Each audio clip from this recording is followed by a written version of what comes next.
Charles' finger hovered over the enter key of his keyboard, while the air around him seemed to cool down at a rapid pace. Yes, it was necessary. He told himself again and again, but he couldn't stop his eyes from wandering over to the table next to his desk, where that thing was now lying, waiting. This is madness, Charles mumbled in his mind. Yet, here he was, completely terrified. The long barrel's rusted spots shimmered in the light of the lamp above. The wood surrounding it looked old, yet strangely well preserved, as if all it would need to glimmer in its original color was a single wipe down. He trembled at the thought. This musket was evil, haunted, possessed. A few days ago, he would have laughed about the thought, but tonight, it only filled him with dread. He forced his eyes away from the old weapon and back to the screen of his computer, where dark words flickered over a white background. The message he was about to send his colleague. Charles mumbled a curse under his breath. This was a cry for help, he thought. He was in academia as well, for almost 2 decades now. Yet, if he himself was the one to get such a message, he'd not only ignore it, he would probably alert some authority about the writer's mental state. A sad smile crept upon his lips while he slowly shook his head. The positive thing about academia was, at least in this regard, that other people were just as much of a mess as him. With a bit of luck, Professor Klein wouldn't think he had lost his mind, but might take his message as a kind of challenge. Something to sink his teeth into. Yeah, he needed this Klein guy to be as much of an oddball as possible. Well, the chances of that should be rather good, seeing as the man's main subject of expertise were conflicts and military engagements of the 18th century. Something most people only knew superficially. Charles pulled his hand back and softly touched his own cheek. The beard stubble felt rough beneath his fingertips. He really didn't want to send this message. But what was he afraid of? Repercussions? If Professor Klein got offended, he might put him on blast. Then what? Some people might look at him funny. He might get a few messages from colleagues, maybe a short laugh the next time someone recognized him at one of the conferences. No, his reputation would survive it, and he honestly didn't care too much about the opinions of those people. What he was really afraid of was making it real. The musket still waiting on the table, and whatever else was in the room with him. Talking about it with someone might give it a form or force him to acknowledge things he'd really rather keep away from himself. He blinked and felt the muscles in his back and shoulders shaking. One sentence on the screen stuck out to him. I need to find the owner of this musket. What a preposterous thing to ask for. Finding some random soldier who probably died on a random battlefield sometime around 1770? How could anyone know anything about that? This wasn't the weapon of some great war hero, just some grunt with bad luck. But all Charles had to go on was the gun itself and 2 names. One of them was etched into the hilt, done before the person had died. Florence. At first, he had thought the person might have meant the city in Italy, that he was from there or wanted to move there or something like that. It would have made for a far less complicated story, at least. But the first night after he had bought this musket had completely shattered that notion. Back then, it had just been a dream. Or a nightmare, to be exact. One of a dark room with creaky floorboards, wooden walls, and a single candle standing on a table. He had seen the musket next to it, while the floor beneath him had creaked softly, rhythmically. That was when he had seen the woman. Clad in grey and black, with knitting needles on her lap, slowly rocking back and forth in one of those old-fashioned chairs.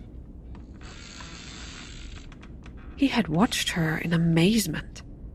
The dream had been far more vivid than any he had ever had. He smelled the wood that had burned out in the fireplace hours before.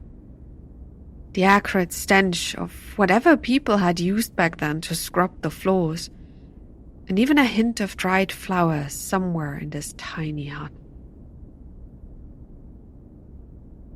The candle had flickered every time the rocking chair moved forward, and the woman had moaned in anguish.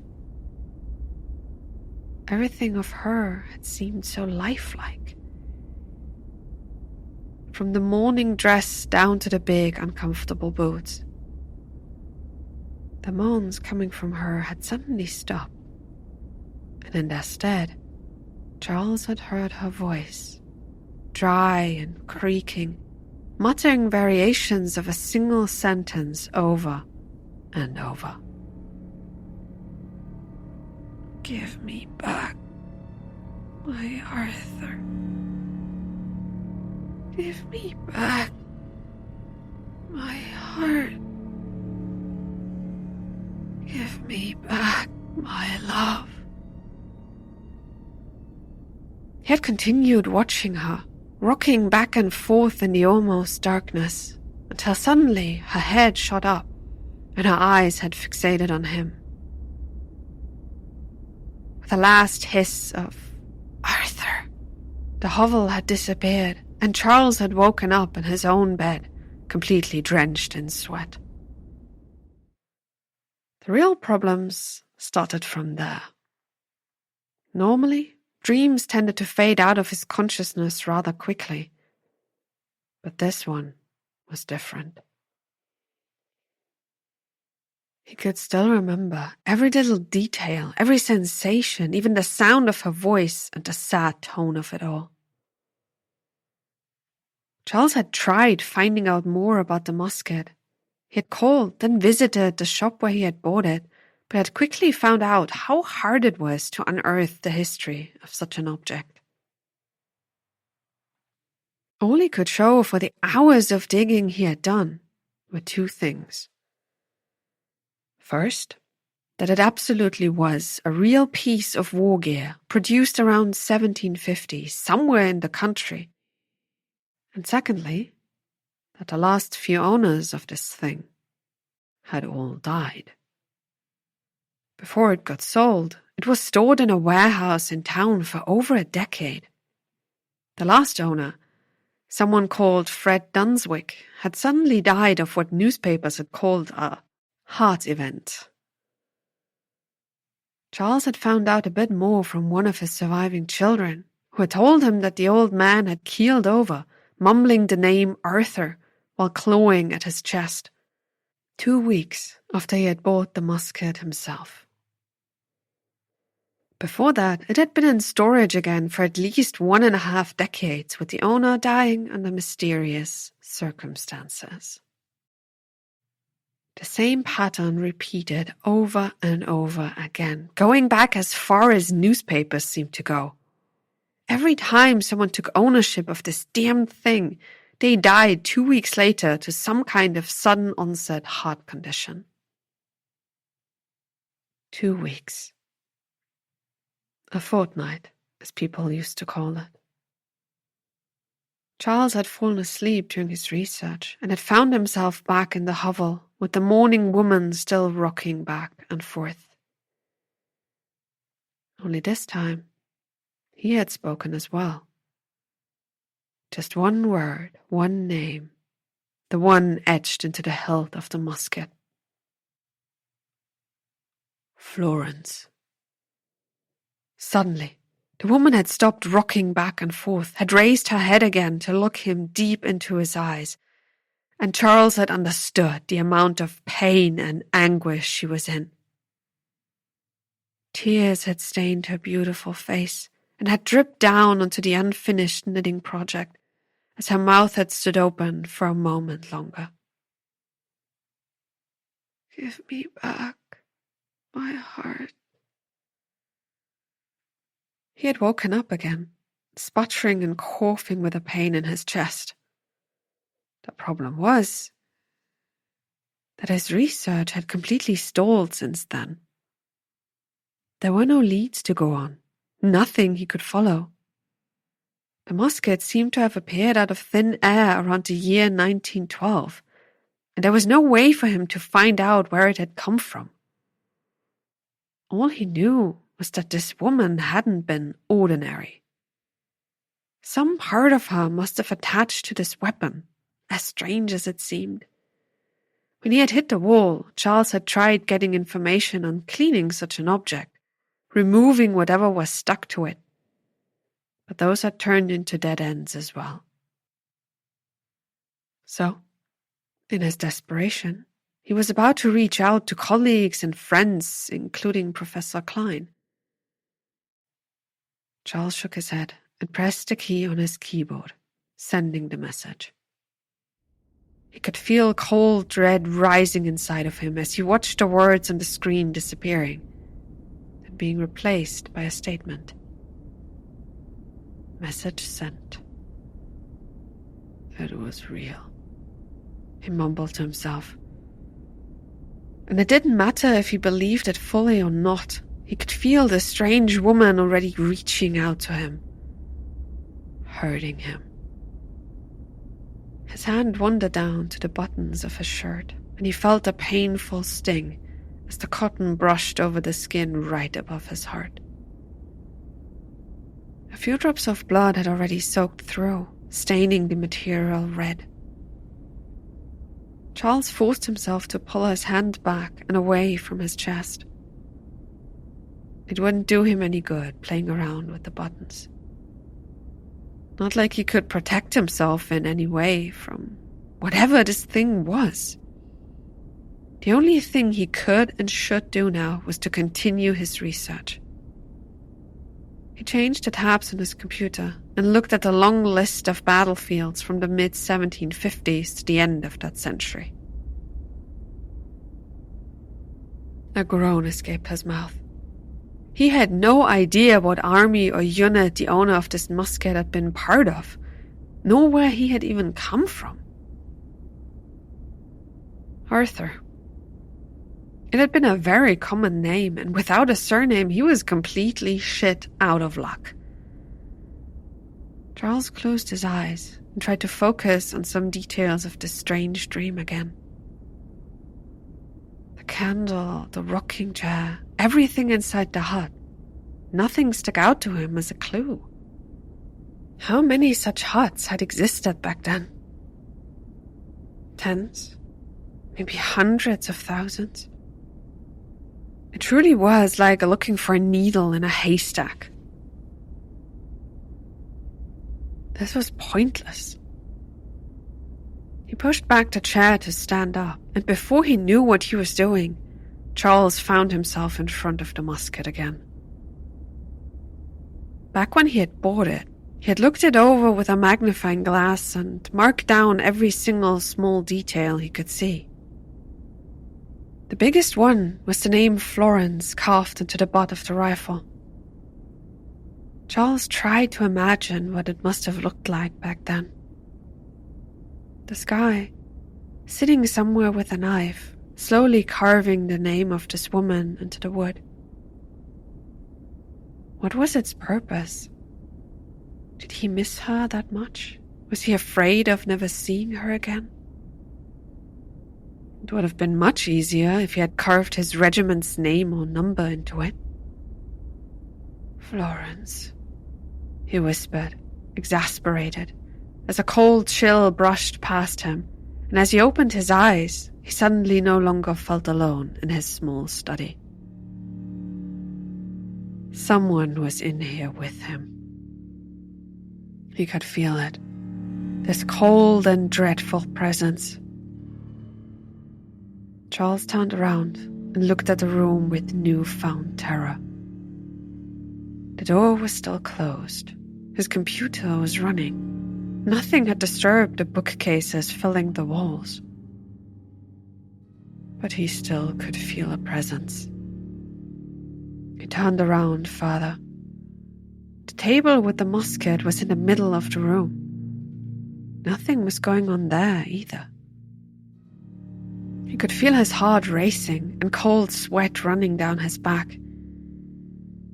His eyes shot to the farthest corner of the room, the one where he used to sit and read books from his library, enjoying the first warm rays of dawn some days.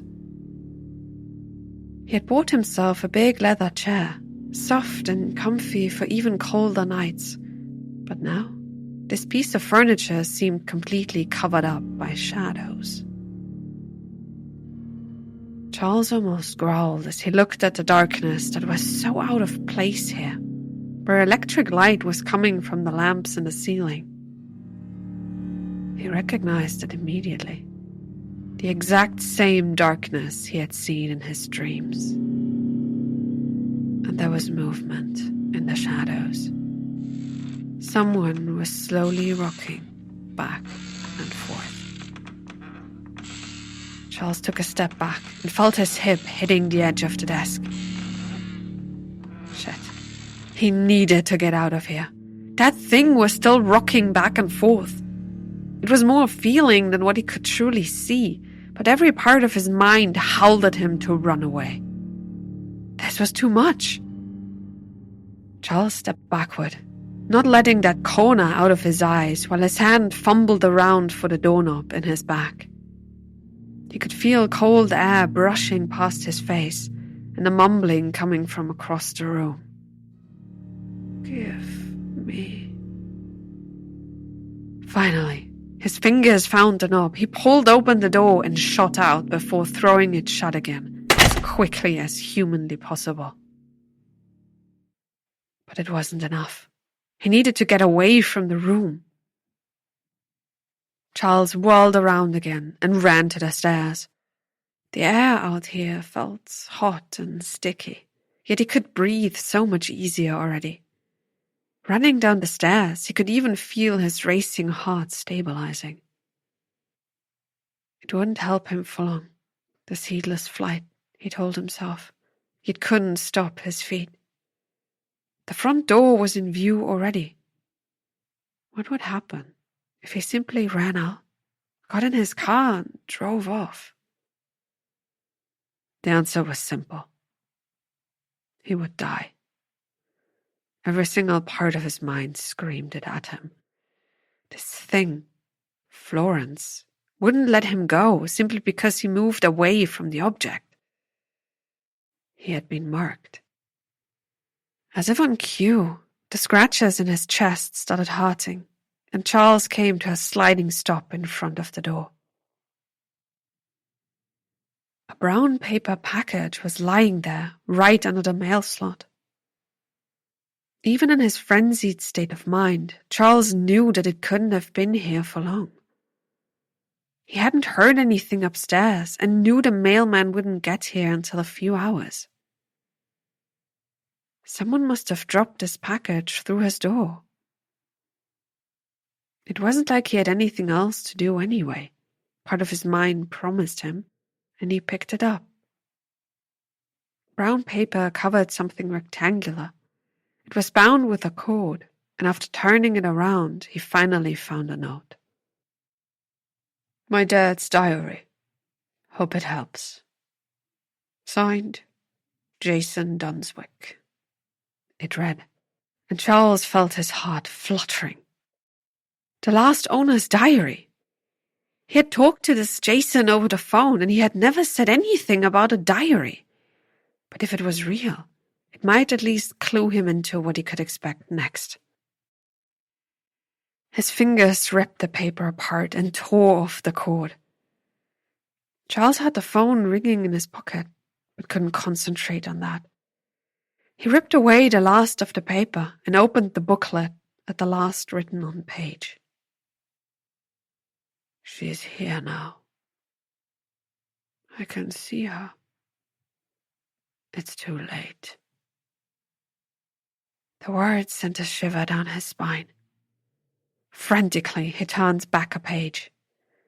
Numbers and dates were listed. Completely at random, it seemed at first. No, it wasn't, part of his mind protested. Charles flicked through page after page. More names and dates. The guy had tried to figure something out, and what was more, he had known stuff about the musket. Charles' fingers stopped over a page. There was the make and model of the weapon. He had no idea how exactly that guy had managed to get that. An arrow pointed across the page to a number, then right to the edge of the page and flowed out into the next. All those strange names, numbers, dates, they all were somehow connected. Only Charles couldn't make heads or tails out of it. But he knew someone who might. He pulled out his phone and could see the notification of a new message. Professor Klein had answered him. Probably some long-winded rejection, Charles thought, but ignored the message for a moment. He snapped pictures of the diary's pages and sent them back to Professor Klein. Can you make any sense of that? That was all he could think of writing. He would try himself as well, but right now he could hardly keep his hands steady enough to hold the phone and the small diary. His time was running out. Charles ran to the kitchen and put down the book. The last owner had seen the woman as well, shortly before he had died. But by his calculations, he should still have a few days. A fortnight, right? He could feel the cold sweat on his neck. Would he die in his sleep, dreaming of her? Or would this thing attack him here, in his house? His hands were shaking uncontrollably now.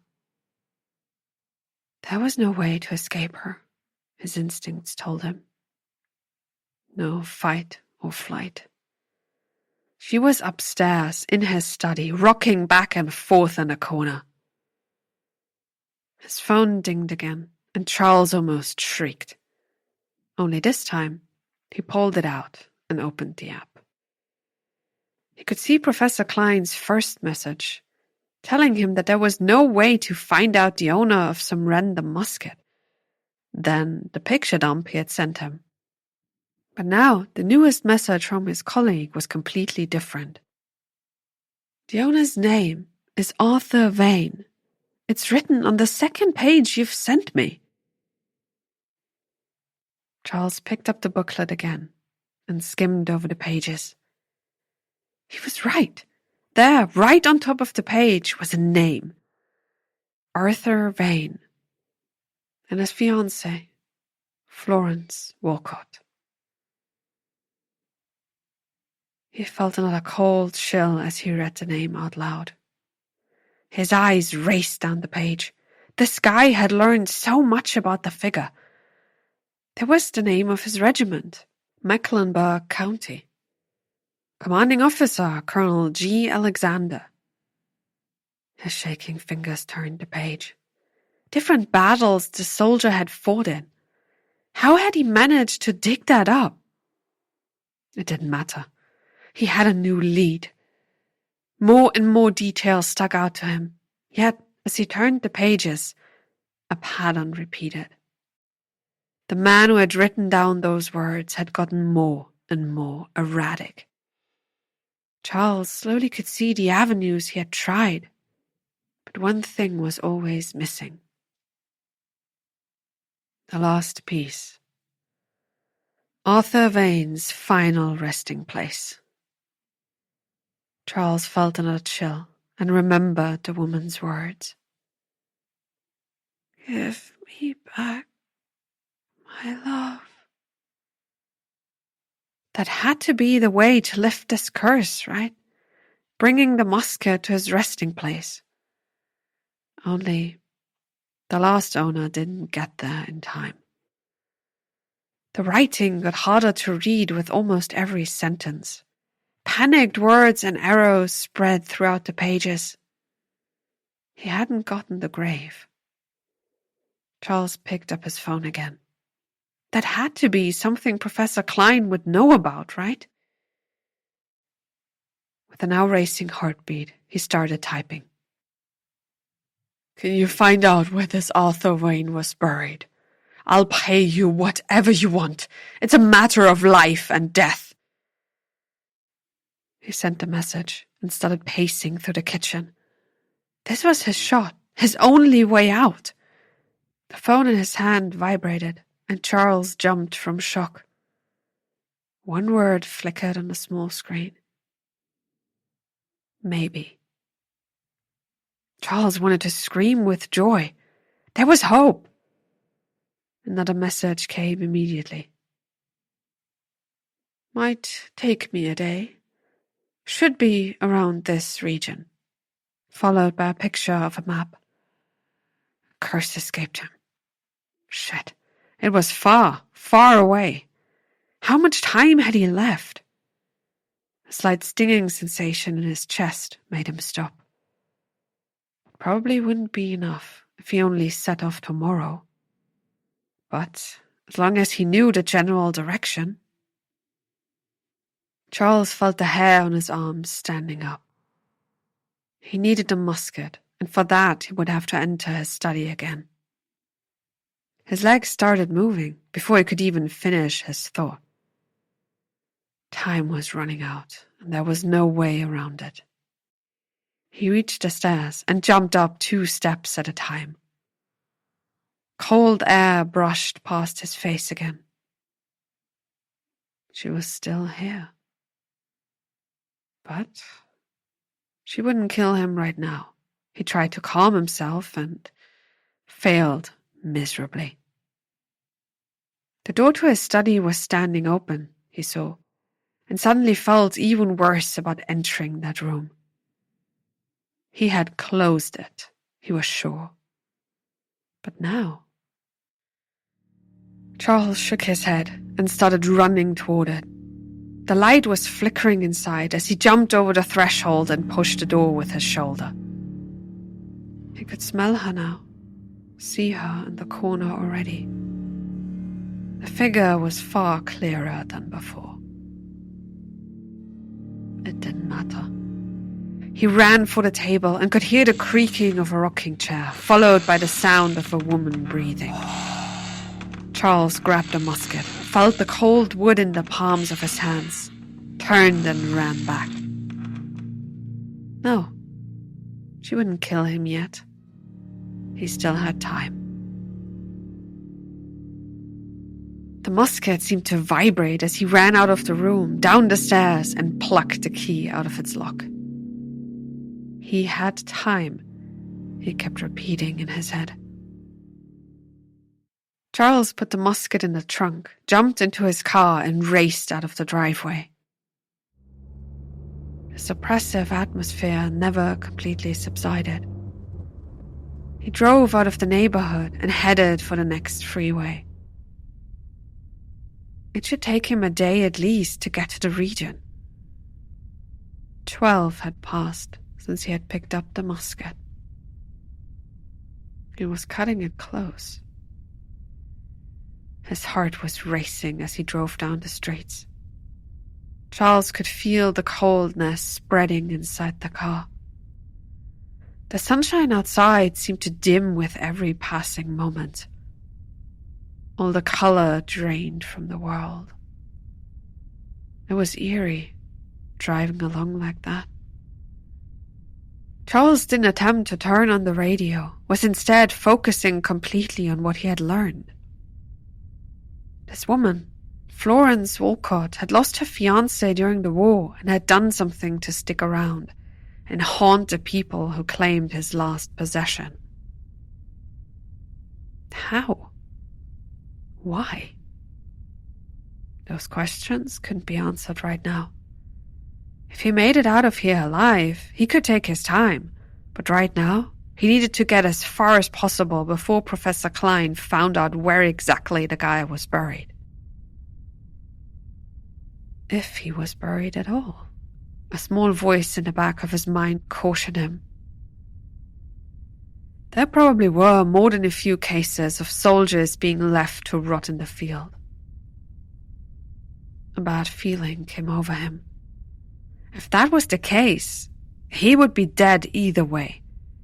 The last thing he should do then was throw away this musket. Hide it somewhere where no one would ever find it again. Florence could wait for someone to return her fiancé in some wood or at the bottom of a lake for all he cared. No, he already felt that it would be pointless. This thing could wait for centuries for a new victim. Charles shook his head and realized that night had already set in. No stars were shining above, and the lights of the other cars seemed grey and cold. He could feel a presence inside the car. Charles drove over and onto the shoulder of the road. This strange and ominous feeling, coupled with the tiredness he felt, made him wary.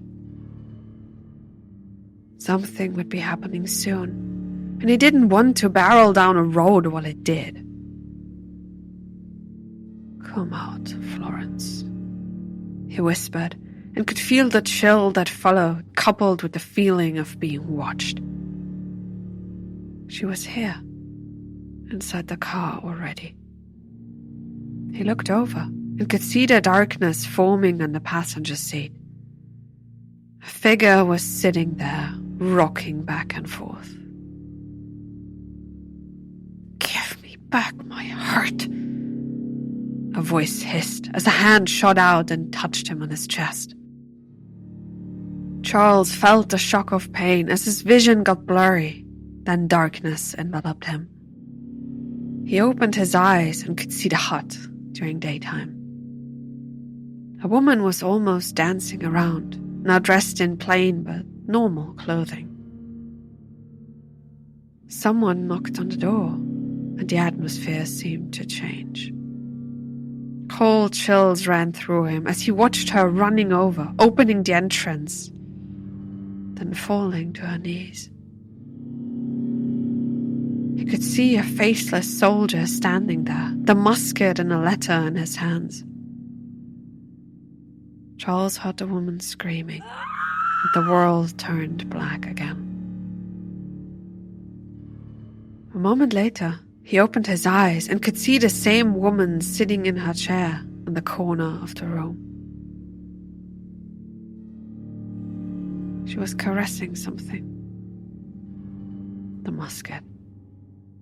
Mumbled words fell out of her mouth as dark tears dripped from her face and onto her black clothing. This was it, he realized.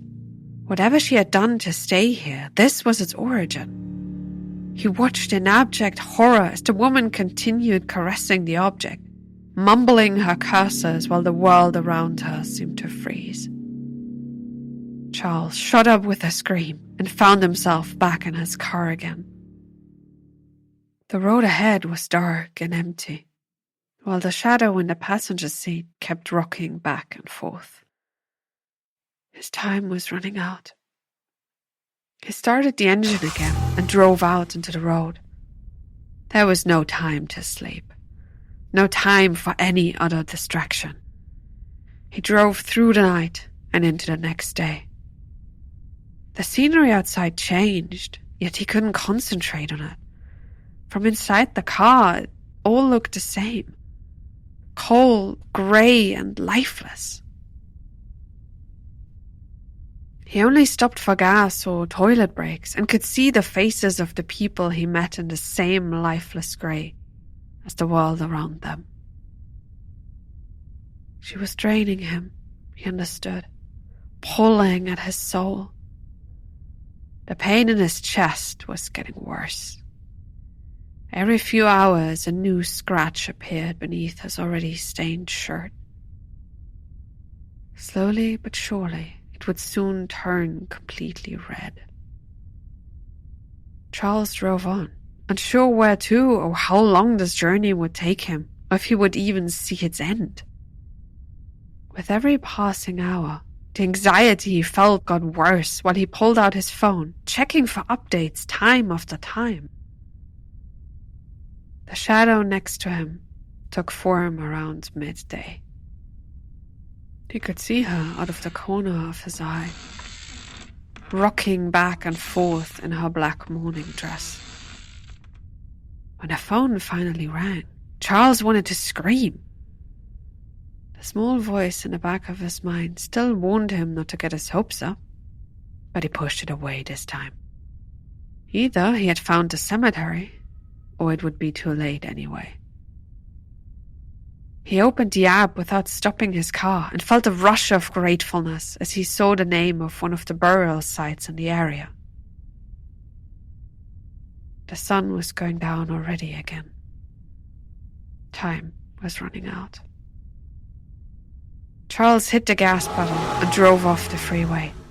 It would take him half an hour to get there. Almost nothing in the grand scheme of things, but the shadow next to him had already started mumbling again.